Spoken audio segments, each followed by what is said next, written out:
பாட்டியின் சுவையான மோமோஸ்.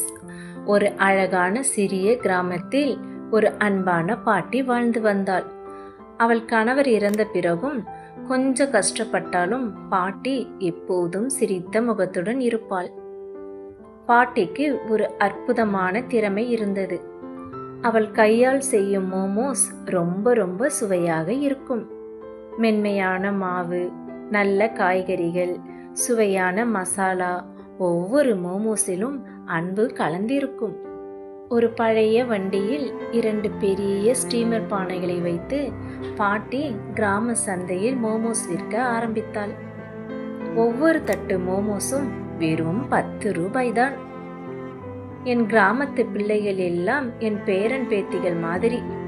அவர்களுக்கு சுவையான உணவு கொடுக்கணும், அதனாலதான் விலைய குறைவா வைக்கிறேன் என்பாள் பாட்டி. கிராமத்து குழந்தைகள் எல்லாம் பள்ளியிலிருந்து வந்ததும் பாட்டி பாட்டி என்று கூவிக்கொண்டே ஓடி வருவார்கள். ராஜு, பிரியா, சோனு எல்லோரும் தான்.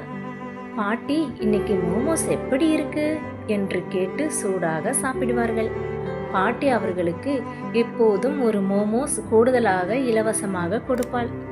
நல்ல பிள்ளைகளுக்கு இது பரிசு என்று அன்பாக சிரிப்பாள். ஆனால் அந்த கிராமத்தில் ஒரு பெரிய ஹோட்டல் உரிமையாளர் இருந்தார், ராமு அங்கிள். அவர் மோமோஸை 50 ரூபாய்க்கு விற்றார். ஆனால் அவருடைய மோமோஸில் சுவை கொஞ்சம் குறைவு. ஒரு நாள் ராமு அங்கிளின் கடைக்கு யாரும் வரவில்லை. எல்லா குழந்தைகளும் பாட்டியிடம்தான் ஓடினார்கள். ராமு அங்கிள் மிகவும் கோபப்பட்டார். அவர் பாட்டியிடம் சென்று, ஏய் பாட்டி, உன் விலையை உயர்த்து, இல்லை என்றால் உன் வண்டியை இங்கே நிறுத்தாதே என்று மிரட்டினார். பாட்டி அமைதியாக சிரித்தாள். அவள் மெதுவாக சொன்னாள், ஐயா, நான் ஏழை, ஆனால் என் மோமோஸில் அன்பும் நேர்மையும் சுத்தமும் இருக்கு. அதுதான் உண்மையான சுவையை கொடுக்கிறது. நீங்கள் விலையை உயர்த்தி பணம் சம்பாதிக்கலாம், ஆனால் குழந்தைகளின் சிரிப்பையும் அன்பையும் வாங்க முடியாது. அடுத்த நாள் ஒரு பெரிய நகரத்திலிருந்து ஒரு டிவி குழு வந்தது.